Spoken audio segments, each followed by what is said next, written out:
수고하고 무거운 짐진 자들아 다 내게로 오라. 내가 너희를 쉬게 하리라. 나는 마음이 온유하고 겸손하니 나의 멍에를 메고 내게 배우라.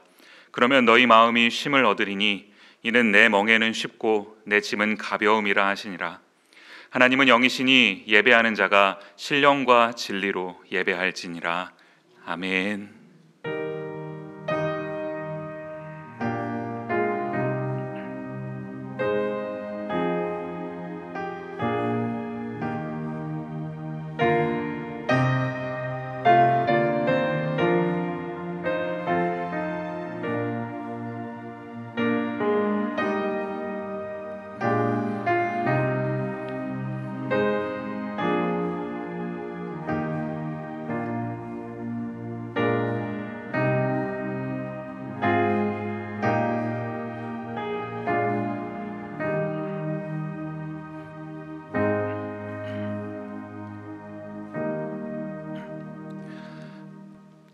고마우신 하나님 아버지, 저희가 함께 모여 주님을 예배할 수 있는 주일을 허락해 주시니 감사합니다. 예배의 자리에 참석한 모든 주님의 백성들을 기억하여 주시고 하늘의 충만한 은혜로 채워 주옵소서. 지난 한 주간 삶의 현장 가운데 살면서 여러 가지 일들로 지치고 피곤한 주의 백성들에게 오늘 예배를 통해 새 힘을 허락해 주시기 원합니다. 예배를 통한 저희의 경배를 받아 주옵시고 말씀을 주실 때 그 말씀을 마음에 받아 또 한 주간을 주님의 뜻대로 살아갈 수 있도록 저희 모두를 인도하여 주옵소서. 이 시간에는 지난 한 주간의 삶을 돌아보면서 주님 앞에 부끄러운 모습들이 있다면 회개하며 나아가기 원합니다. 다 같이 참회의 기도 드리시겠습니다.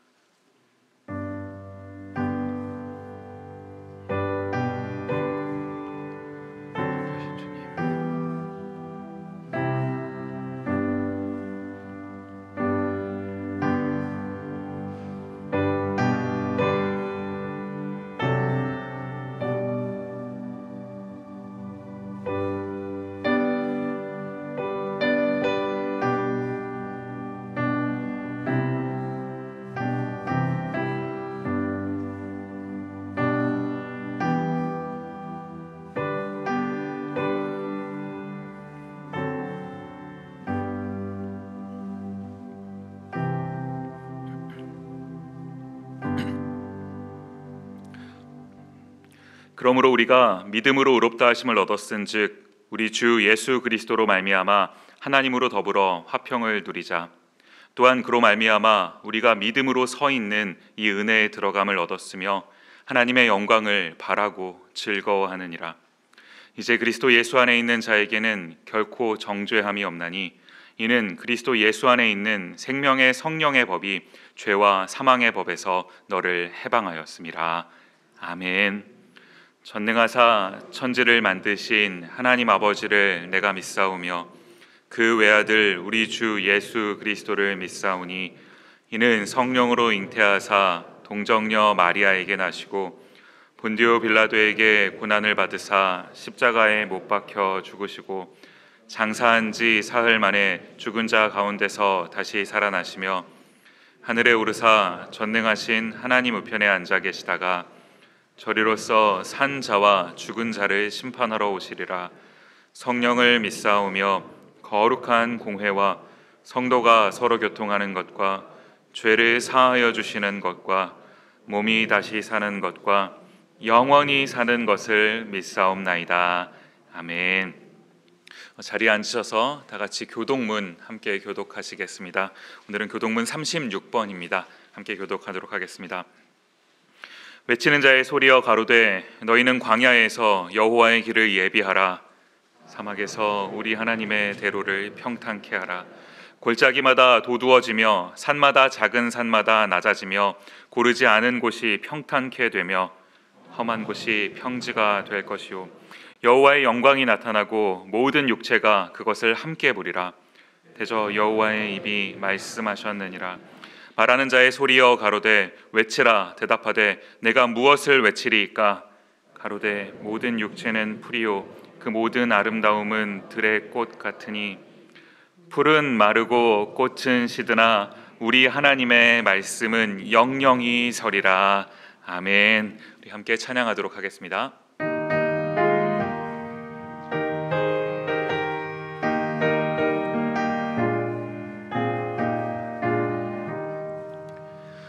그 크신 하나님의 사랑 말로 다 영영 못하네. 저 높고 높은 별을 넘어 이 낮고 낮은 땅 위에 죄범한 영혼 구하려 그 아들 보내사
오규창 집사님 기도해 주시겠습니다. 감사하신 아버지 하나님, 아버지 하나님께서 오늘도 귀한 날을 아버지 하나님께서 주시옵소서. 함께 모여서 우리가 아버지 하나님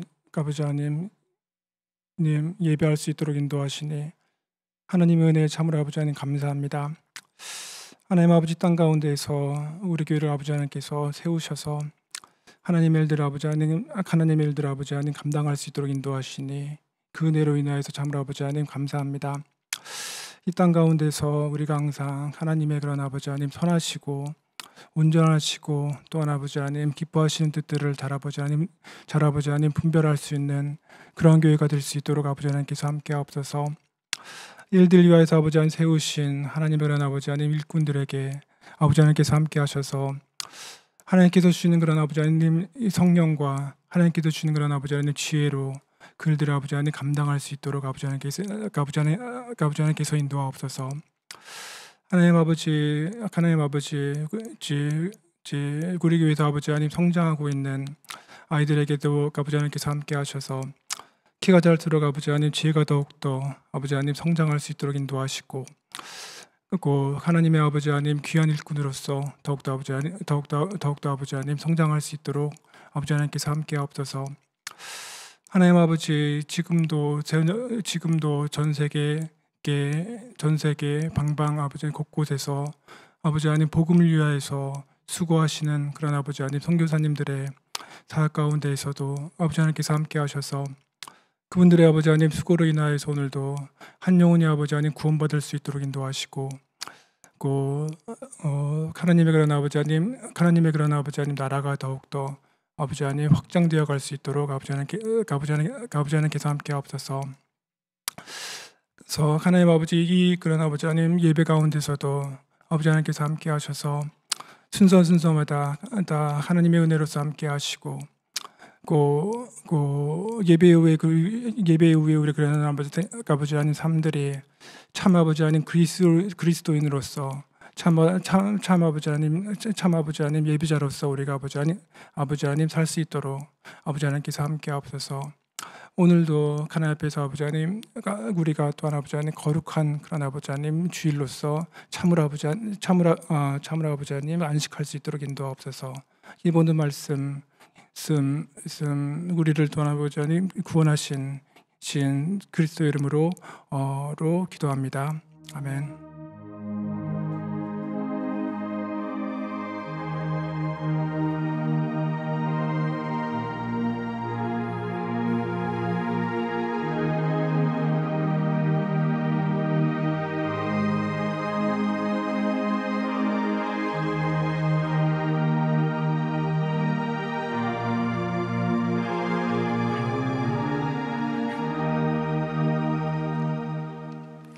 지금은 준비하신 예물을 하나님께 드리는 시간입니다. 우리의 모든 것이 주님의 것입니다 라는 저희 신앙 고백을요 이 찬양의 가사에 담아서 우리 함께 봉헌하도록 하겠습니다.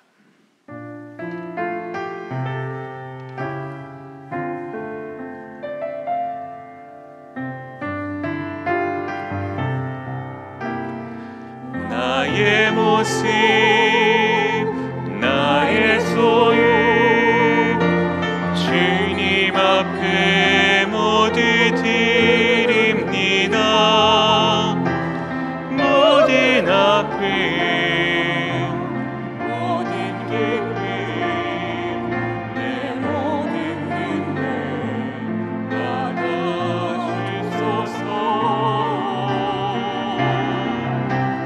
나의 생명을 드리니 주 영광 위하여 사용하옵소서. 내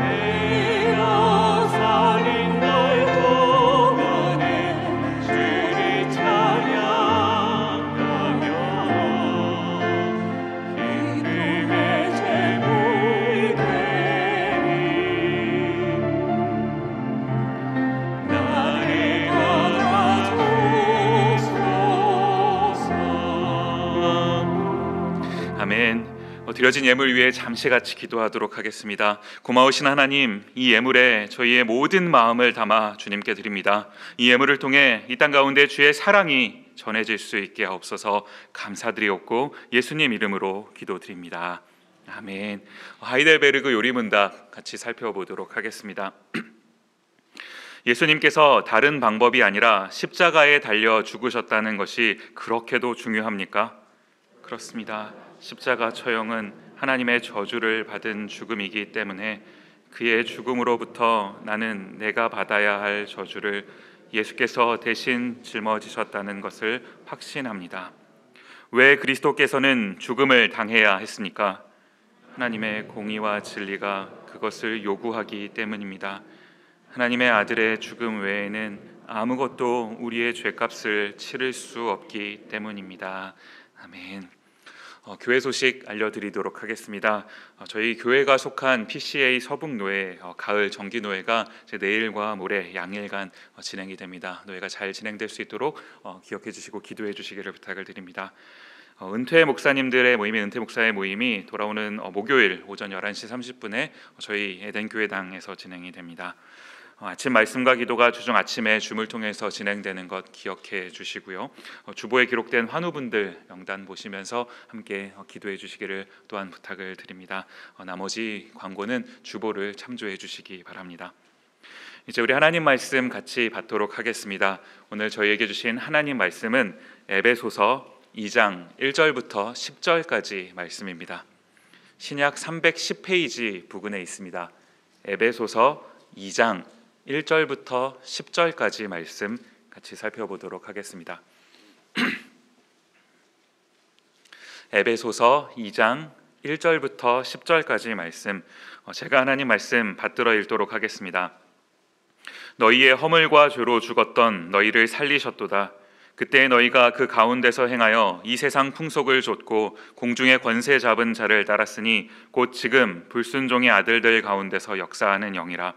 전에는 우리도 다 그 가운데서 우리 육체의 욕심을 따라 지내며 육체와 마음에 원하는 것을 하여 다른 이들과 같이 본질상 진노의 자녀이었더니 긍휼에 풍성하신 하나님이 우리를 사랑하신 그 큰 사랑을 인하여 허물로 죽은 우리를 그리스도와 함께 살리셨고 너희가 은혜로 구원을 얻은 것이라. 또 함께 일으키사 그리스도 예수 안에서 함께 하늘에 앉히시니 이는 그리스도 예수 안에서 우리에게 자비하심으로써 그 은혜의 지극히 풍성함을 오는 여러 세대에 나타내려 하심이니라. 너희가 그 은혜를 인하여 믿음으로 말미암아 구원을 얻었나니 이것이 너희에게서 난 것이 아니요 하나님의 선물이라. 행위에서 난 것이 아니니 이는 누구든지 자랑치 못하게 함이니라.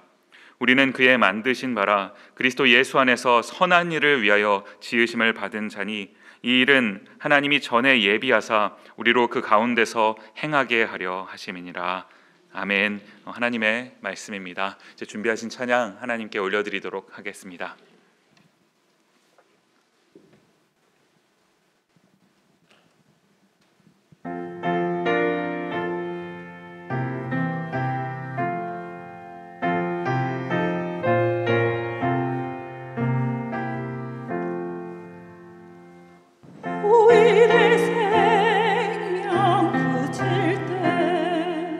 여전히 찬송 못하나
그날은 늘 기다리고 내 등불 밝게 켰다가 주께서 문을 여실 때 이 영혼 들어가겠네. 내 주 예수 올 때에 그 은혜 찬송하겠네. 내 주 예수 올 때에 그 은혜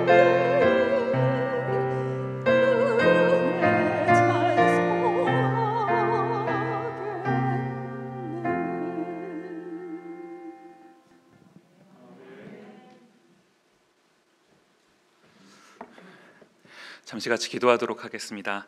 고마우신 하나님 아버지, 이 시간 저희 모두가 주님의 말씀 앞에 섭니다. 전하는 자의 부족함은 가려주시고 오직 주님의 말씀만 전해지게 하옵소서.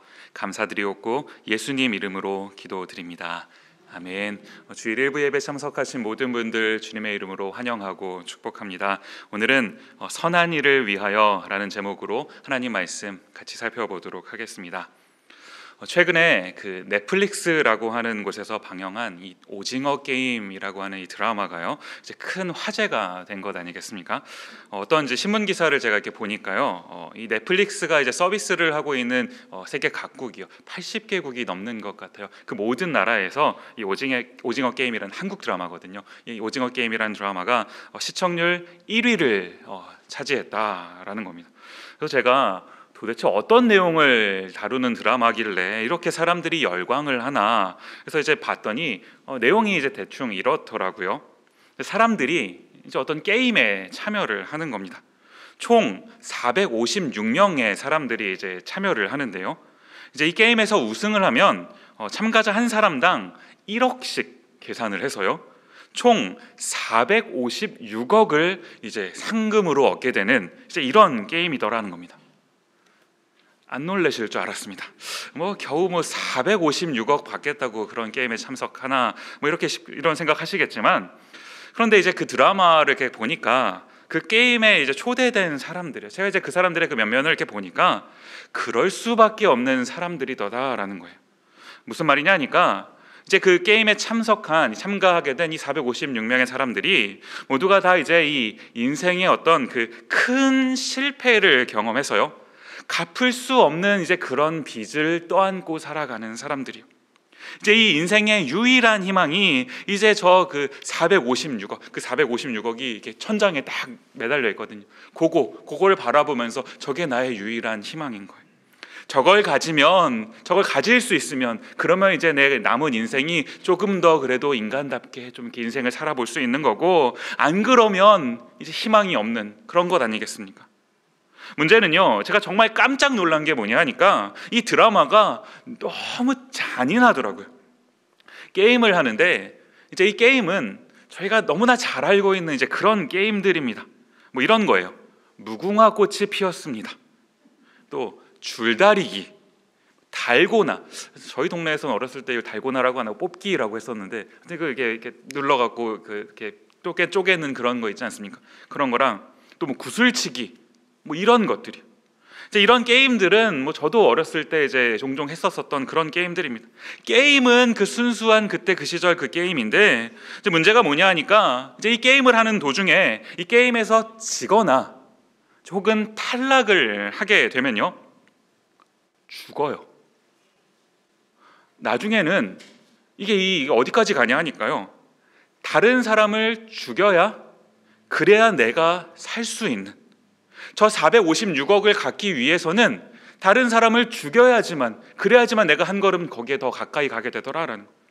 제가 처음에 이걸 이렇게 보면서 너무 잔인하더라고요. 이렇게까지 잔인할 필요가 있겠는가 싶을 정도로 너무 잔인해서 보기가 힘들 그런 지경이었습니다. 그런데 이게 가만히 이렇게 보면서 무슨 생각이 들었냐 하니까요, 지금 눈앞에 보여지는 어떤 그런 사람들이 죽고 하는 이런 장면이 잔인한 게 아니라, 물론 그것도 잔인하지만 그것만 잔인한 것이 아니라, 지금 이런 상황에 놓여 있는 사람들, 그 사람들의 상황 자체가 너무 잔인하더라라는 거예요.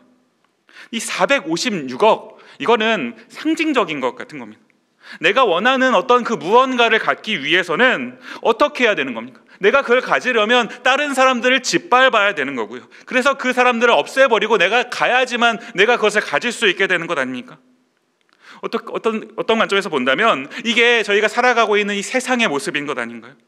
남들보다 조금 더 좋은 것을 가지기 위해서, 남들보다 조금 더 높은 자리에 올라가기 위해서 이 드라마 속에서처럼 그 정도로 잔인한 그런 행동은 안 할지라도 내 욕심을 이루기 위해서 언제나 다른 사람을 생각하기보다 나를 먼저 생각하게 되는 거, 제가 이 드라마를 보면서요, 어쩌면 우리 모두가 다 이 오징어 게임 속에 갇혀 있는 것은 아닐까, 이런 생각이 들다 보니까 이게 너무나 잔인하더라라는 겁니다. 그렇게 해서 그 매달려 있는 그 456억을 얻으면, 그것을 가지게 되면 그것이, 그 돈이, 그 성공이 어떤 나의 그 인생을 책임져 주고 나를 구원해 줍니까? 제가 이제 이 드라마를 보면서 굉장히 인상 깊게 봤던 장면이 어디냐 하니까요, 이제 이 오징어 게임이라고 하는 이 잔인한 이 게임을 설계한 사람이 있더라고요. 지금 보시면 게임의 상금이 456억인데 이 게임을 설계하는 사람이라면 이 돈이 얼마나 많은 사람이겠습니까? 그런데 이제 이 드라마 말미에서요, 이 모든 게임을 설계했던 그 사람이 죽습니다. 어떤 할아버지이신데 돌아가세요. 게임에 져서 그래서 이제 죽은 게 아니라요, 그냥 이렇게 병을 얻으셔서 병 때문에 돌아가시게 됩니다. 제가 이 장면을 이렇게 가만히 보면서요, 이게 인간의 한계더라고요.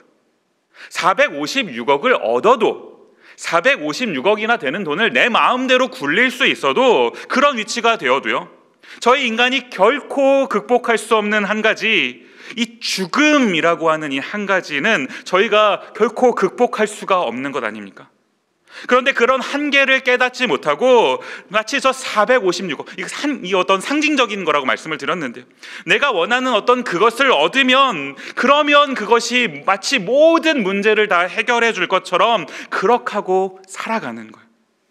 오늘은 이런 관점에서 저희가 함께 말씀을 좀 살펴보았으면 좋겠는 겁니다. 저는 이제 오늘 함께 살펴볼 본문 말씀을요, 크게 세 부분으로 이제 구분해서 함께 살펴보려고 하는데요. 이제 먼저는 앞서 두 가지 내용을 먼저 살펴본 다음에요, 이제 마지막으로 나머지 한 가지 부분을 이제 결론적으로 같이 이제 살펴보고자 합니다. 이제 먼저 살펴보고자 하는 이 두 가지 부분이 뭐냐 하니까요, 이 두 가지를 오늘 본문 1절 말씀이 잘 설명을 해주고 있습니다. 에베소서 2장 1절 말씀을 함께 보시면요, 너희의 허물과 죄로 죽었던 너희를 살리셨도다. 이제 1절 말씀을 두 가지, 이 두 부분으로 나누어서요, 먼저는 허물과 죄로 죽었던 이라는 부분이고요, 그러는가 하면 그 다음 부분은 살리셨도다 라는 부분입니다.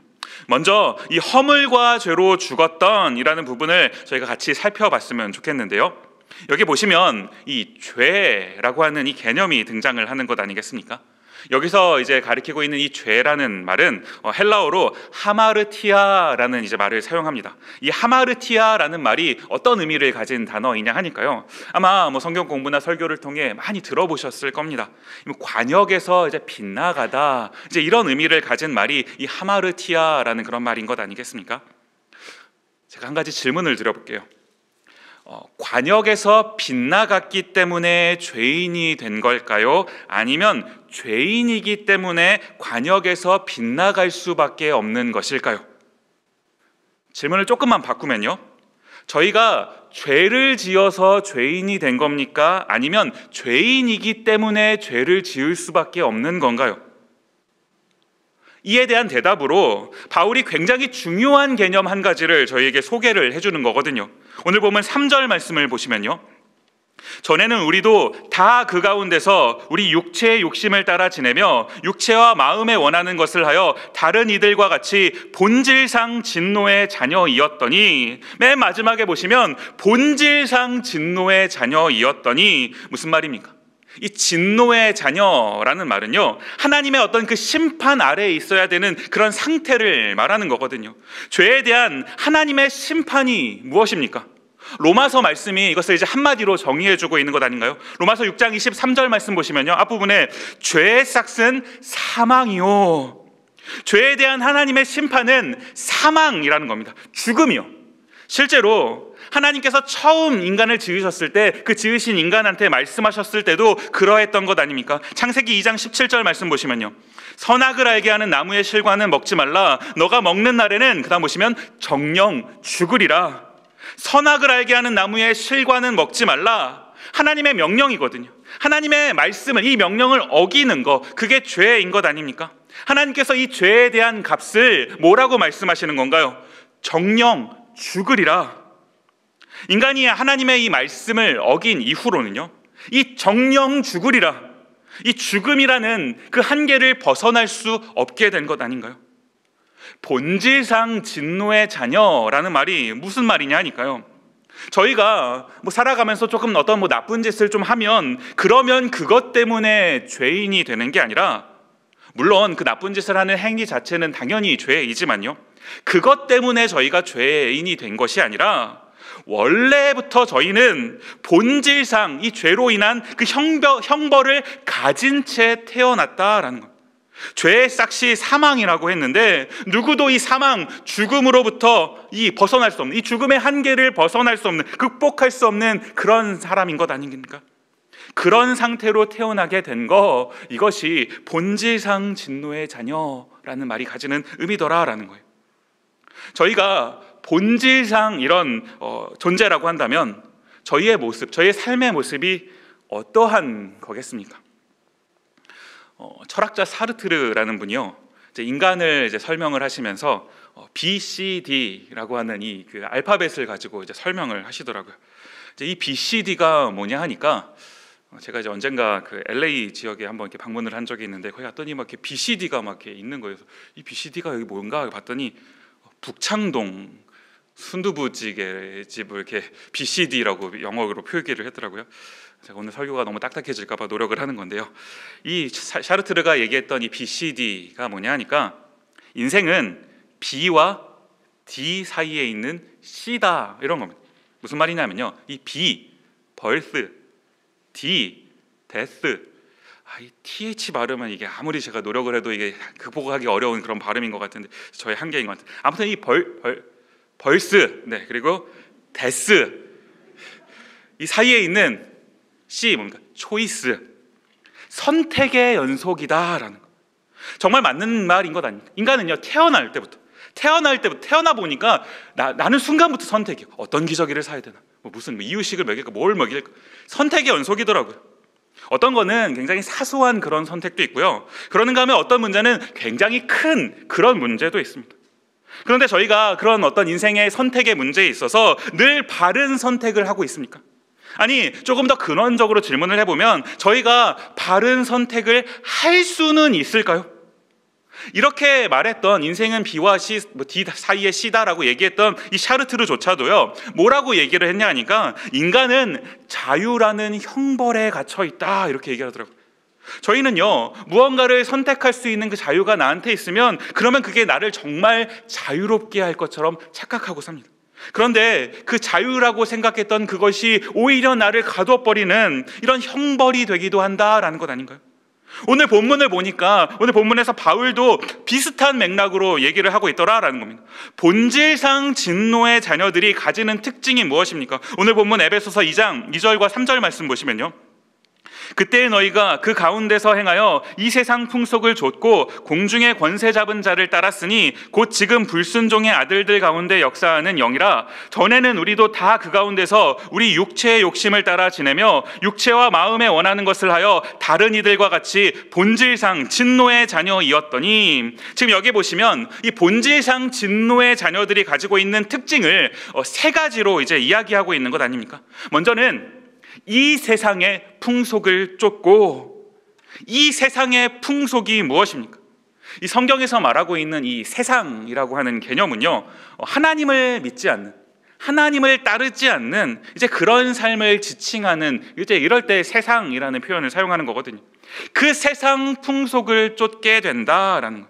이제 성경을 저희가 이렇게 보시면 여러 가지 예들을 찾을 수 있겠지만요, 대표적으로 창세기 6장 2절 말씀 한번 보시면요, 하나님의 아들들이 사람의 딸들의 아름다움을 보고 자기들의 좋아하는 모든 자로 아내를 삼는지라. 그래서 이 구절을 또 어떤 분들은 천사와 인간이 이제 결혼을 해서 그래서 이제 네피림이라고 하는 이런 존재가 태어났다 이렇게 말씀하고 계시는 이제 그런 학자들 그런 분들도 계시는데요. 저는 그 바른 해석이라고 생각하지 않습니다. 한 가지 질문을 이렇게 드려보면요, 인간은 원죄를 가지고 태어났습니다. 근데 하나님의 아들들, 여기서 지칭한 하나님의 아들들을 어떤 천사로 저희가 해석을 한다면 그 천사들은 원죄가 없거든요. 하나님의 아들들 천사인데 어떻게 원죄가 있겠습니까? 그 둘 사이에서 태어난 인간은 인간입니까? 뭡니까? 원죄가 있는 존재로 저희가 볼 수가 있는 건가요? 이 구절은요, 그래서 이렇게 보면 안 되는 것이고, 하나님의 아들들이 누구를 의미하냐 하니까 하나님의 사람들을 뜻하는 거예요. 마치 저와 여러분 같죠. 그런데 이런 하나님의 사람들이 사람의 딸들, 상징적인 어떤 표현인 거거든요. 세상의 방식대로 살아가고 있는 그 사람의 딸들의 무엇을 보았습니까? 아름다움을 보고, 그 세상의 어떤 가치관, 세상의 가치관에 따라 살아가는 그 모습에 매력을 느끼는 거예요. 하나님의 방식보다 세상의 어떤 그 삶의 모습에 더 막 끌리게 되는 것 아닙니까? 비슷한 예가 창세기 13장에도 나오는데요. 창세기 13장 10절 말씀 보시면, 이에 롯이 눈을 들어 요단 들을 바라본즉 소알까지 온 땅에 물이 넉넉하고 여호와께서 소돔과 고모라를 멸하시기 전이었는고로 여호와의 동산 같고 애굽 땅과 같았더라. 아브라함과 조카 롯이 있었습니다. 식구가 많아지다가 보니까요, 같이 지내기가 어려워진 거예요. 그래서 이제 아브라함이 이 롯하고 헤어지면서 이제 롯한테 이제 먼저 선택권을 양보하는 것 아닙니까? 너가 먼저 좀 선택을 해라. 그랬더니 롯의 선택이 무엇이었습니까? 소돔 땅을 선택합니다. 왜요? 왜 소돔 땅을 선택했습니까? 눈을 들어 보니까, 내 눈으로 그걸 보니까 거기가 더 좋아 보였거든요. 그래서 롯은 내 눈에 좋아 보이는 그 땅을 선택해서 갑니다. 아브라함의 선택은 조금 다르거든요. 창세기 13장 12절 말씀 보시면요, 아브라함은 가나안 땅에 거하였고 롯은 평지 성읍들에 머무르며 그 장막을 옮겨 소돔까지 이르렀더라. 아브라함은 가나안 땅에 거하였고, 아브라함이라고 해서 좋은 땅을 볼 줄 몰랐겠습니까? 그런 안목이 없었을까요? 아브라함의 기준은요, 지금 어떤 내 눈에 좋아 보이는 그것이 아니라 가나안 땅에 거하였고, 무슨 말입니까? 가나안 땅, 하나님께서 나한테 약속으로 주신 그 땅, 여기에 머무르기를 선택한 겁니다. 지금 보시면 선택의 기준이 완전히 다른 것 아닙니까? 그런데 저희가 지금 이런 어떤 선택의 문제에 있어서 지금 이 아브라함처럼 하나님의 약속을 저희가 더 신뢰하는 겁니까? 아니면 롯처럼 내 눈에 좋아 보이는 거, 이거를 더 선택하고 싶어 하는 건가요?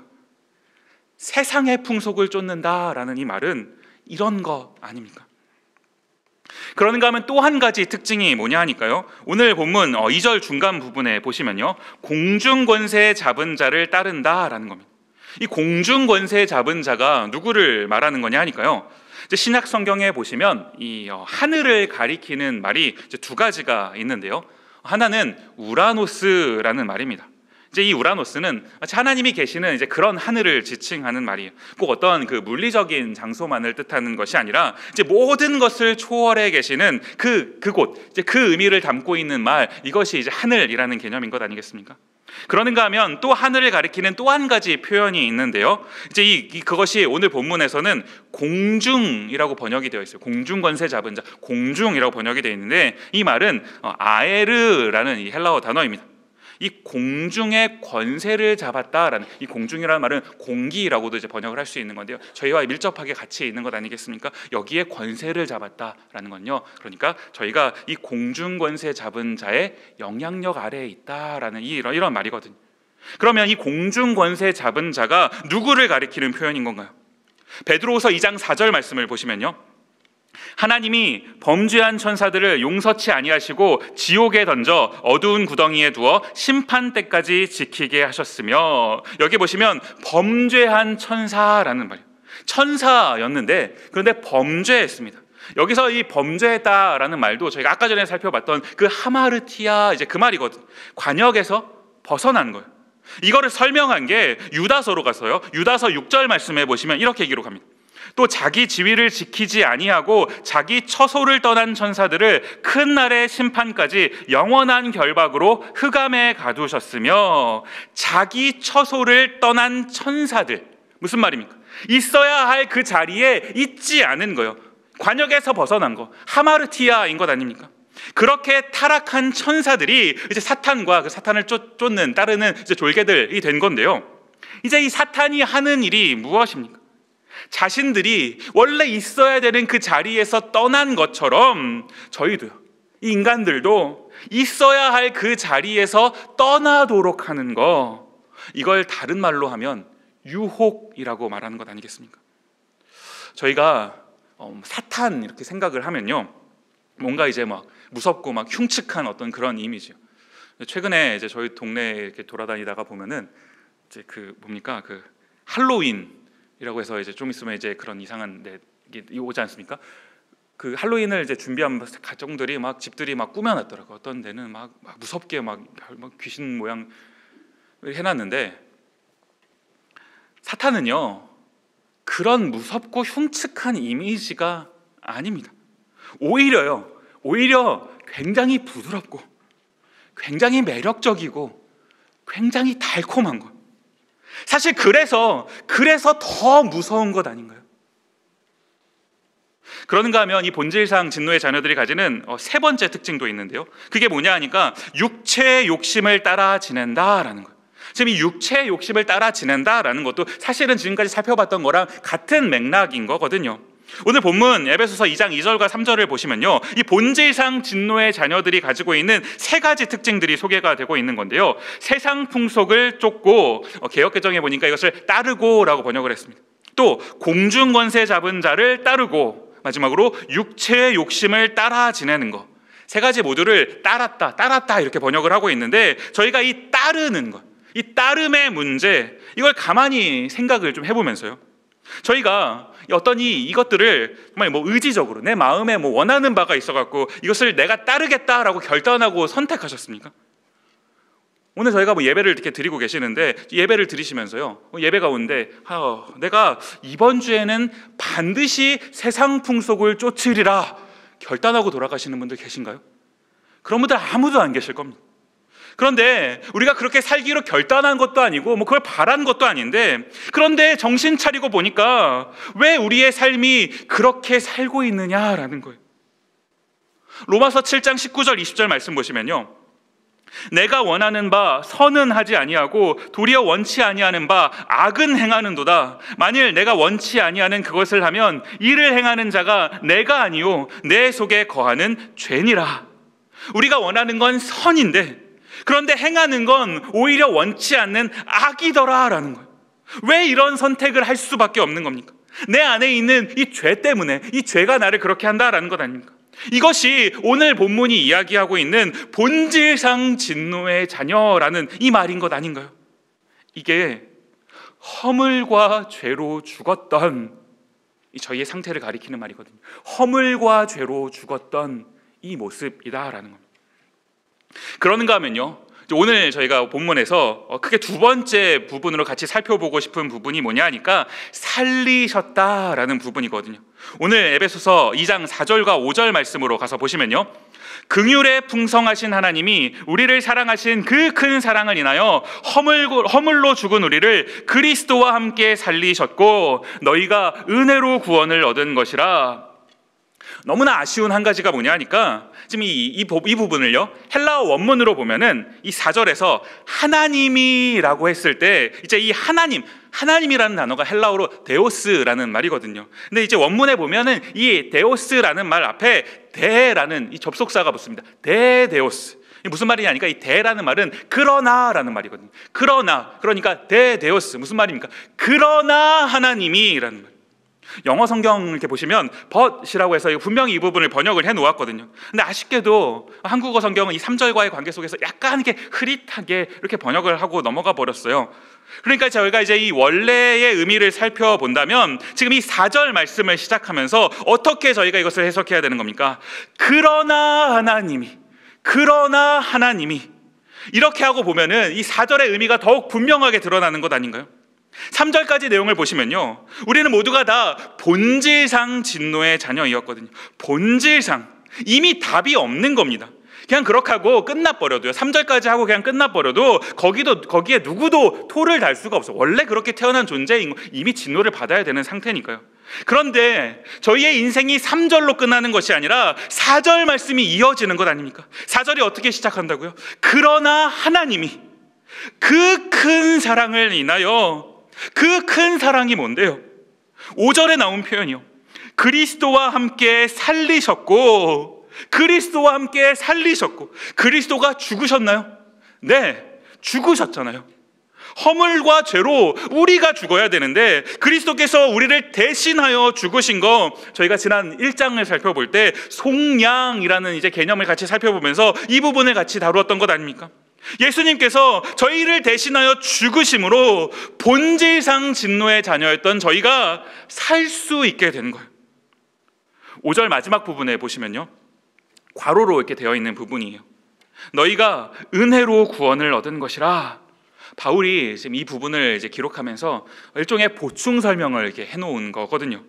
은혜로 구원을 받았다라는 말이 무슨 말입니까? 믿는 게 먼저인가요? 아니면 믿게 해주신 은혜가 먼저인 겁니까? 다시요. 믿는 게 먼저인가요? 믿게 해주신 은혜가 먼저인가요? 사실은 이 둘이, 학자들은 이것을 막 자꾸 구분을 합니다만은 이 분리되는 게 아니라고 저는 생각을 하거든요. 믿어야 구원을 얻습니다.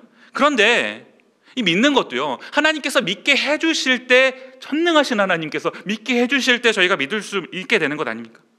저희가 아까 전에 창세기 6장에 기록된 이 노아의 때의 어떤 예를 살펴봤었던 건데요, 하나님께서 타락한 세상, 하나님의 아들들이 사람의 딸들의 아름다움을 보고 원하는 대로 아내를 삼았다. 이 타락한 세상을 홍수로 심판하시기로 결정하셨던 것 아닙니까? 그런데 그 심판 가운데, 내가 세상을 다 쓸어버리겠다라고 하는 이 엄청난 심판 가운데 어떤 일이 일어납니까? 창세기 6장 8절 말씀 가서 보시면요, 그러나 노아는 여호와께 은혜를 입었더라. 이 8절이 없어도요, 그냥 7절까지만 하시고 그냥 완전히 싹 쓸어버리셨어도 누구도 이 일을 제기할 수가 없습니다. 그게 인간의 상태였던 거거든요. 그런데 하나님께서 굳이 8절 말씀을 주시면서 이어가시는 거거든요. 그러나 노아는 왜 그렇습니까? 뭐 다른 게 아니라요, 여호와께 은혜를 입었더라. 하나님께서 이 노아에게 은혜를 주시기로 결정하신 것, 작정하신 것 아닙니까? 그렇게 은혜를 주시기로 하셨기 때문에. 이걸 오늘 본문으로 말씀으로 가지고 와서 보면은 바울이 뭐라고 설명을 합니까? 에베소서 2장 8절과 9절 말씀이요, 너희가 그 은혜를 인하여 믿음으로 말미암아 구원을 얻었나니 이것이 너희에게서 난 것이 아니요 하나님의 선물이라. 행위에서 난 것이 아니니 이는 누구든지 자랑치 못하게 함이니라. 구원이라고 하는 이 놀라운, 이 원대한 역사가 어떻게 이루어지는지를 설명하고 있는 것 아닌가요? 구원은 처음부터 끝까지 하나님께서 하신 일이더라라는 거. 하나님께서 하신 그 일을 우리가 그저 그냥 선물로 받는 거예요. 저희는 이 구원의 역사에 있어서 아무것도 할 수 있는 일이 없습니다. 왜요? 저희는 본질상 진노의 자녀인 거니까요. 조금이라도, 아주 조금이라도 선한 구석이 저희한테 있다면 이것이 저희가 뭐 본질상 진노의 자녀라고 할 수 있는 겁니까? 아무것도 없으니까, 선한 구석이 아무것도 없으니까 본질상 진노의 자녀인 것 아닌가요? 오늘 본문의 이 구도를 이해하시겠죠? 3절까지는요, 저희의 원래 모습이 어떠했는지를 설명하고 있습니다. 한마디로 하면 본질상 진노의 자녀예요. 그런데 하나님께서 이런 저희를 그냥 내버려 두지 않으시고요, 4절에서 어떤 은혜를 주시는 겁니까? 그러나 하나님이, 사실 이게 은혜인 것 아닙니까?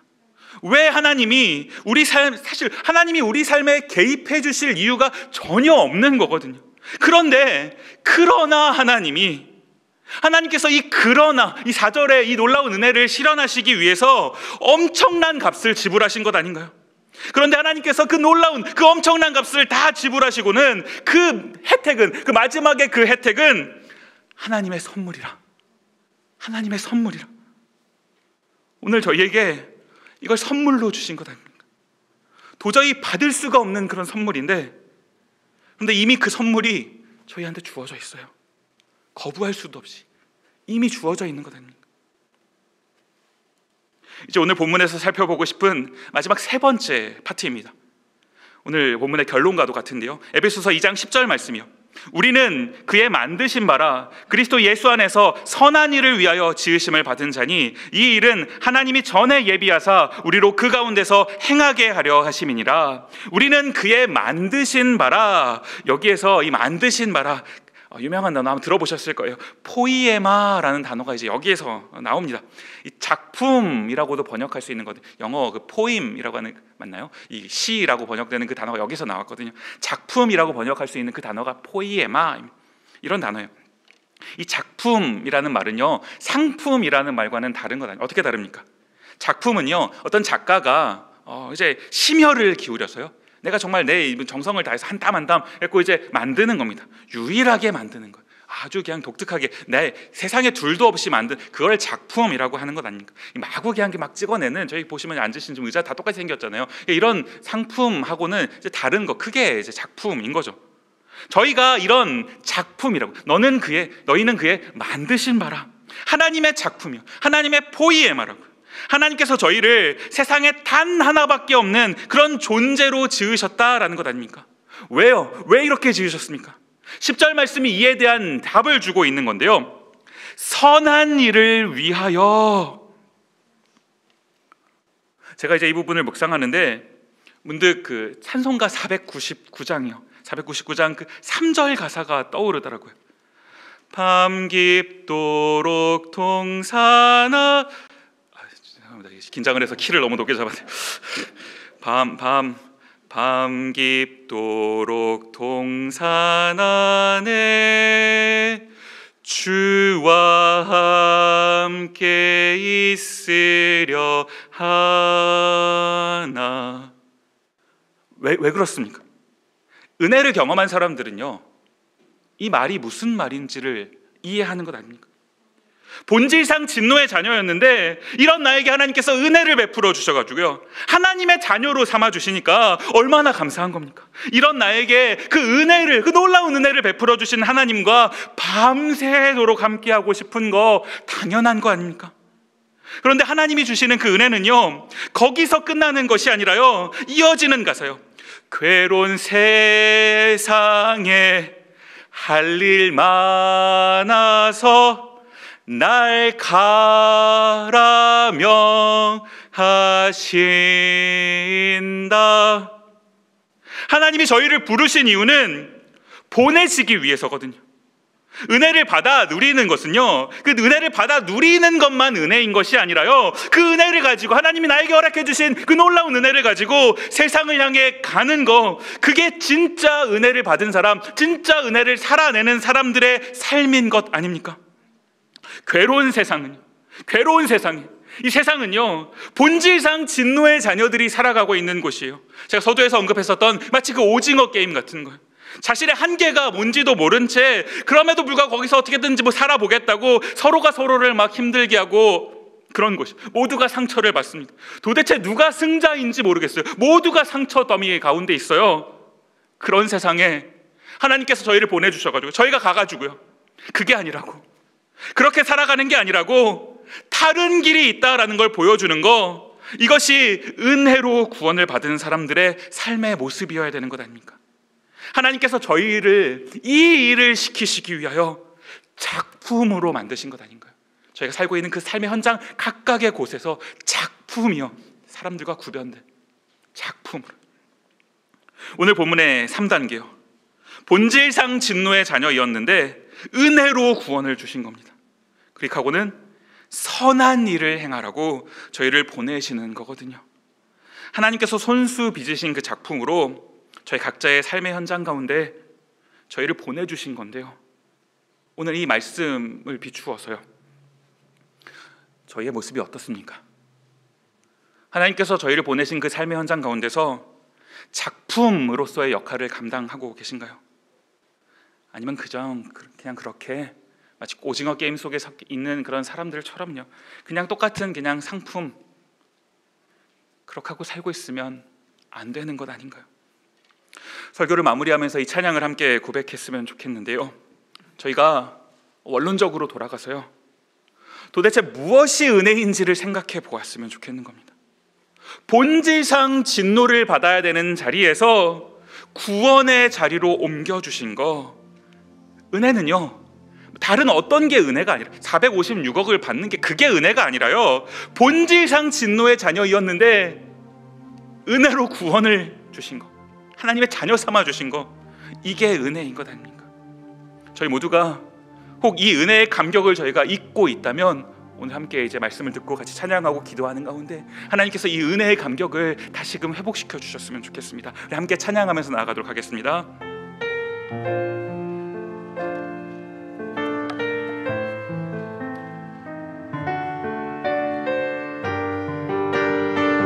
함께 고백하며 찬양합니다. 나 같은 죄인 살리신, 나 같은 죄인 살리 주내 놀라와, 주내 놀라와. 잃었던 생명 찾았고, 잃었던 생명 찾았고, 광명을 얻었네, 광명을 이렇게 고백합니다. 큰 죄악에서 건지신, 큰 죄악에서 건 주의 고마워, 주의 고마워. 나 처음 믿은 그 시간, 나 처음 믿은 그 귀하고 귀하다, 귀하고 우리를 구원하신 그 하나님께 함께 고백합니다. 주 찬양, 주 찬양, 주 찬양. 내 마음 나의, 내 마음 나의 주 찬양, 주 찬양, 주 찬양, 주 찬양. 내 생명 다해, 내 생. 우리의 목소리를 높여 3절로 고백합니다. 이제껏 내가 산 것도, 이제껏 내가 산 것 주님의 은혜라, 주님의 은혜라. 또 나를 장차 본향해, 또 나를 장차 본향 인도해 주시리, 인도해 주. 우리 믿음으로 고백하시면서 거기서 우리 영원히, 거기서 우리 하나님의 은혜를 기억하십니까? 주님의 은혜로, 주님의 은혜로 해처럼 밝게 살면서, 해처럼 밝게 살며 우리가 할 일 한 가지요, 주 찬양하리라, 찬양하리. 함께 고백합니다. 주 찬양, 주 찬양, 주 찬양, 주 찬양. 내 마음 다해, 내 마음 다해. 한 번 더 주 찬양, 주 찬양, 주 찬양, 주 찬양. 내 생명 다해, 내 생명 다해. 반주를 들으시면서 잠시 같이 기도했으면 좋겠습니다. 오늘 본문이 저희의 원래 상태가 무엇이었는지를 다시 한번 저에게 가르쳐주고 있는 것 아닙니까? 본질상 진노의 자녀요. 이미 죄로 인해서 저희는 한계를 가진 존재이거든요. 그런데 그 한계를 인지하지 못하고 인식하지 못하고 내가 그냥 내 뜻대로 살 수 있을 것처럼 살아가고 있는 거, 여전히 저희는 그런 어떤 본질상 진노의 자녀의 모습을 가지고 있는 것 아닌가. 그러나 하나님께서 본질상 진노의 자녀인 저희를 그냥 내버려 두시는 것이 아니라 4절에서 주셨던 그 은혜요, 그러나 하나님이 그 큰 사랑을 인하여 하나님께 저희를 은혜로 구원해 주신 것 아닙니까?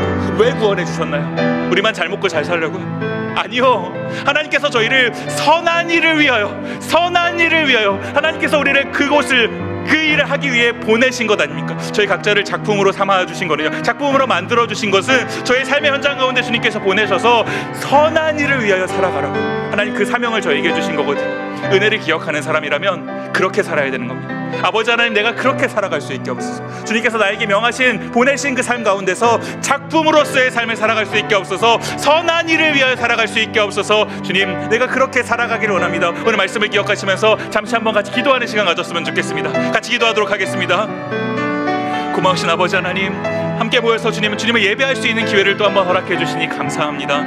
아버지 하나님, 오늘 본문 말씀을 통하여서 저희 원래의 상태가 어디였는지를 다시 한번 깨닫게 됩니다. 아버지 하나님, 본질상 진노의 자녀이었더니 아버지 하나님, 이것이 저희의 원래의 모습이었습니다. 저희의 어떤 힘과 능력으로는 벗어날 수 없는 그런 한계, 아버지 하나님, 이 죄의 어떤 그 결과를 가지고 살아갈 수밖에 없는 이런 삶을 살아갔던 것이 저희인데, 아버지 하나님, 이런 저희를 그냥 내버려 두시지 않으시고, 아버지 하나님, 그러나 하나님이, 아버지 하나님, 하나님께서 놀라운 은혜를 저희 삶 가운데 허락해 주셔서 하나님의 자녀 삼아 주신 것, 저희를 구원해 주신 것, 그 은혜가 얼마나 큰지를 아버지 하나님 바라보게 됩니다. 아버지 하나님, 그 은혜를 누린 저희가, 그 은혜를 받아 누리는 저희가 아버지 하나님, 이 세상 그냥 살아가서는 되겠습니까? 아버지 하나님, 저희를 만드셨다 말씀하셨는데, 선한 일을 위하여 아버지 만드셨다 말씀하셨는데, 아버지 하나님, 그 삶을 살아갈 수 있게 하여 주시옵소서. 아버지 하나님, 하나님께서 보내신 그 삶의 현장 가운데서 그 작품의 삶을 살아갈 수 있도록 아버지 하나님, 선한 일을 위하여 그 사명을 감당하며 살아갈 수 있는 저희 모두 되게 하여 주시옵소서. 주여, 은혜를 베풀어 주시옵소서.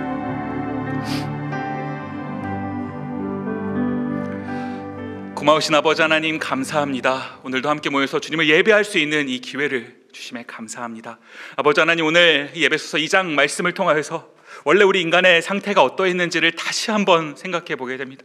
본질상 진노의 자녀이었더니 아버지 하나님, 저희는 이 죄의 그 결과 아래서 자유로울 수 없는, 아버지 하나님, 우리 모두는 다 그런 상태로 살아갈 수밖에 없는 존재이었는데, 그런데 하나님께서, 그러나 하나님 놀라운 은혜를 저희 삶 가운데 허락해 주셔서 저희를 구원해 주신 것, 저희를 하나님의 자녀 삼아 주신 것, 그 놀라운 은혜를 베풀어 주셨음을 다시 한번 살펴보게 됩니다. 아버지 하나님, 놀라운 은혜를 받은 저희가 하나님, 이 세상 그냥 살아가는 것이 아니라 하나님, 선한 일을 위하여 하나님 우리를 지으셨다 말씀하셨사오니 하나님, 그렇게 살아갈 수 있도록 은혜를 허락해 주옵소서. 저희를 보내신 그 삶의 현장 가운데서 하나님 만드신 그 작품의 역할을 감당하며 살아갈 수 있는 그런 세상 되게 없어서, 오징어 게임처럼 아버지 하나님, 희망이 없는 이 세상 가운데 아버지 하나님, 저희가 하나님의 만드신 그 걸작품으로서 선한 일이 무엇인지를, 선한 것이 무엇인지를, 복음이 무엇인지를 그 세상 가운데 전할 수 있는 그런 삶 살아가게 하여 주시옵소서. 은혜를 더하여 주실 줄 믿습니다. 감사드리옵고 예수님 이름으로 기도드립니다.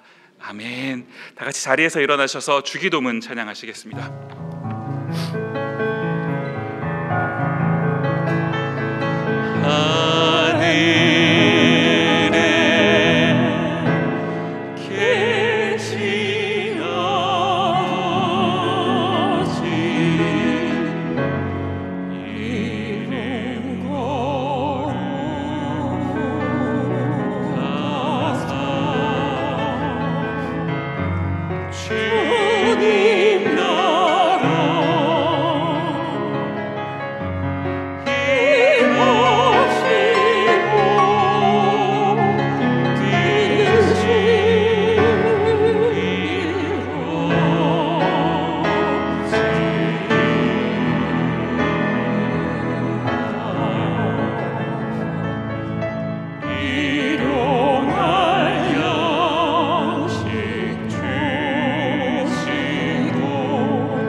우리 주 예수 그리스도의 은혜와 하나님 아버지의 다함 없는 사랑과 성령님의 위로와 교통하심이 주신 말씀 마음에 간직하고 그 말씀대로 살아가기로 다짐하고 돌아가는 모든 주의 백성들에게 지금 그리고 영원히 함께 하시기를 간절히 축원하옵나이다.